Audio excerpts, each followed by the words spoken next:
What I heard this morning, I found a very impressive story. It brings me back to the very simple question: how and when did sustainability, climbing mountain sustainability, as you name it, start for you? Rob, it started in the summer of 1994. We began to hear, in the United States in particular, from our customers, interior designers and architects, a question we had never heard before. What's your company doing for the environment?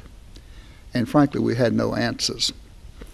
So we convened a worldwide task force, and we brought people from our businesses around the world to come together to assess our company's worldwide position on the environment. What were we doing? And I was asked to come and speak to that group, to give them a kickoff speech, to launch the new task force with an environmental vision. And I didn't have an environmental vision. I did not want to make that speech.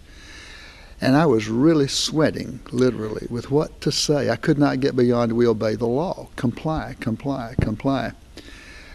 And in the midst of that sweating, a book landed on my desk. It was Paul Hawkins' book, The Ecology of Commerce.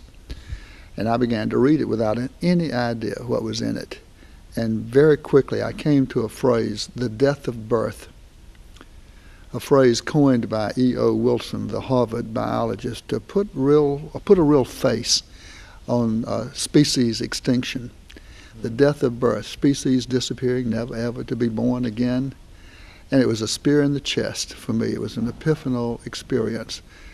I read on, and Hawkins outlines there the demise of the biosphere, the degradation caused by humankind, and names the biggest culprit in that, namely the industrial system, of which I was a part.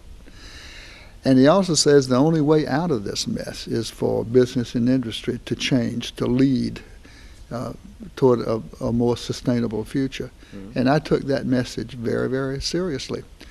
And I made the speech to that little group of people, that assembled task force, and they were stunned when we get there. How far from that tipping point?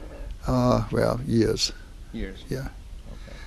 I had a dear friend, Danella Meadows, who wrote the book, or participated in writing the book, The Limits of Growth, for the Club of Rome, 30 years ago, and then 20 years later wrote the sequel, Beyond the Limits.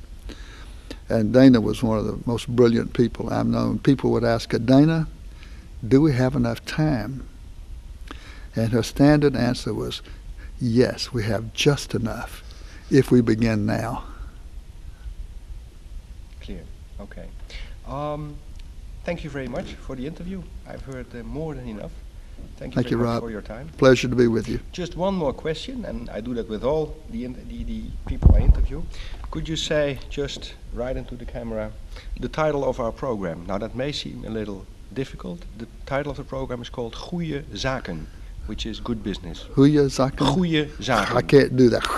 Goeie Yes, Zaken. yes, you can, of course. Here we go. Just right here into the camera, into the lens. And what you can do as well is put up your thumb. Say it one more time. Goeie Zaken. Goeie Zaken. Goeie Zaken. Okay, once again, one more. Goeie Zaken. I'm sorry. That's okay. Went well. Went very well. Thanks very much. Indeed, you're welcome, Rob.